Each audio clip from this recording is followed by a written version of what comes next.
This hearing is resumed.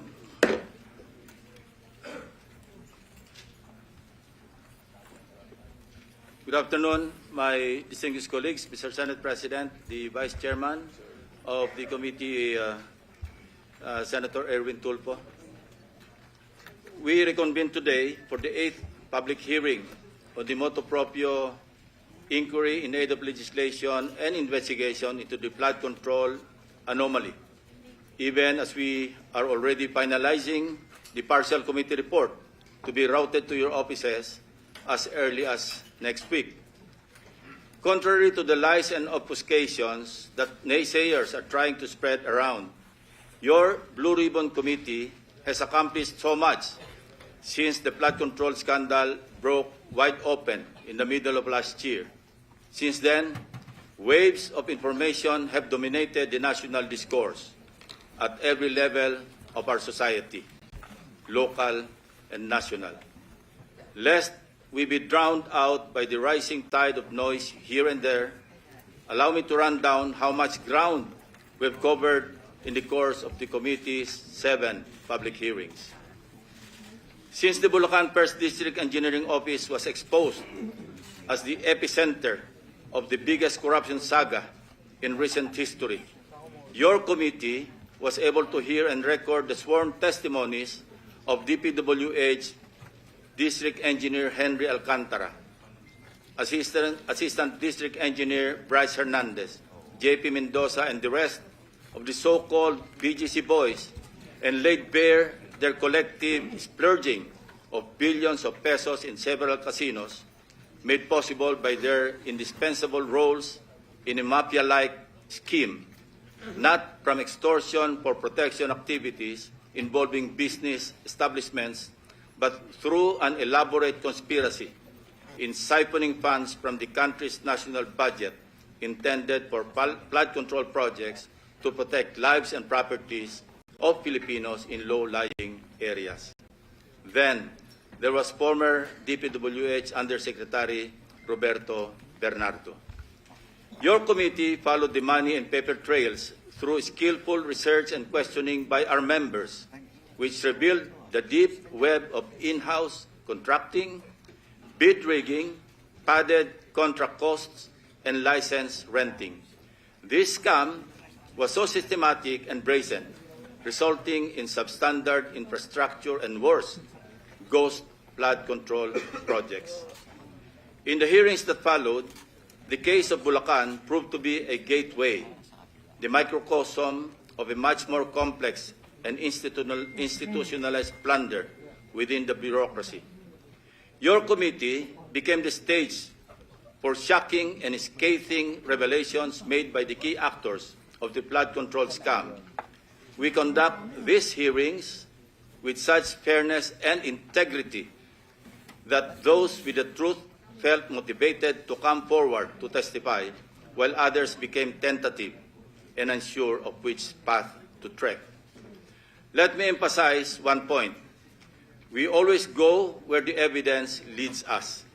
We do not target any particular person, nor do we have the intention to cover up for anybody. Thus, we uncovered the top-to-bottom systemic misuse and abuse of public funds involving high officials in the executive and legislative branches, even the Commission on Audit. Sa kasalukuyan, as I speak, may mga nakasakdal na sa Sandigan Bayan at sa mga regular na korte ng bansa, at marami pa ang sumasailalim sa preliminary investigations ng Ombudsman at Department of Justice, mga contractors at matataas na opisyal ng ehekutiba at lehislatura at iba pang sangay ng pamahalaan. As of the latest count, at least 21.7 billion pesos in bank accounts and other forms of assets are frozen upon written order by the Court of Appeals.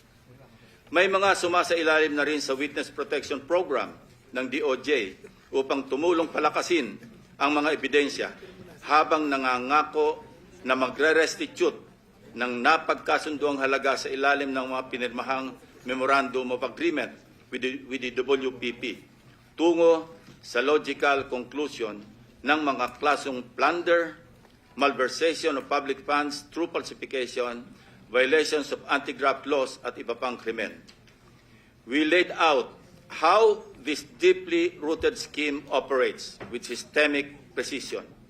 It involves a network of actors, namely the contractors group who collude amongst themselves to rig public biddings and monopolize flood control projects, key DPWH coordinators who manage project allocations and orchestrate the collection and delivery of kickbacks, and intermediaries, agents, or bagmen who receive these illicit funds allegedly in behalf of their principals. Naging daan din ang mga pagdinig ng komite upang mabuklat ang usapin ng conflict of interest sa Philippine Contractors Accreditation Board or PCAB. We also flagged blacklisted companies resurfacing under new names, the rampant practice of license renting, and the awarding of billion-peso contracts to severely undercapitalized firms.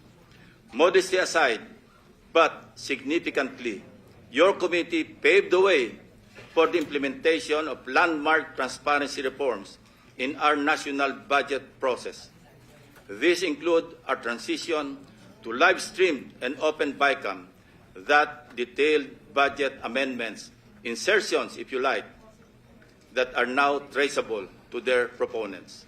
Not to mention stricter safeguards to ensure that no vague or undefined infrastructure projects are included in the General Appropriations Act.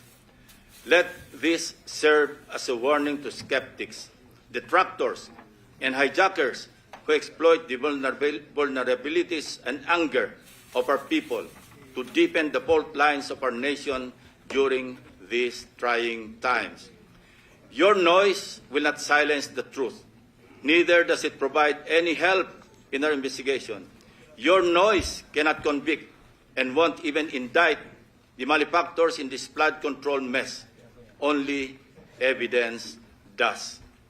Para ipangalandakan ninyo na inutil at walang silbi ang Blue Ribbon Committee is not only insensitive to its members, but an insult to our fellow Filipinos who have consistently followed and monitored our hearings and participated in the trillion-peso march, the clergy, students, ordinary workers, and all concerned citizens who became aware and exposed to unbridled and systemic corruption, mainly made possible by the Blue Ribbon Committee hearings, and the media, who serve as a powerful tool in bringing to the households, eateries, barbershops, etc., the details of each and every hearing of your Blue Ribbon Committee.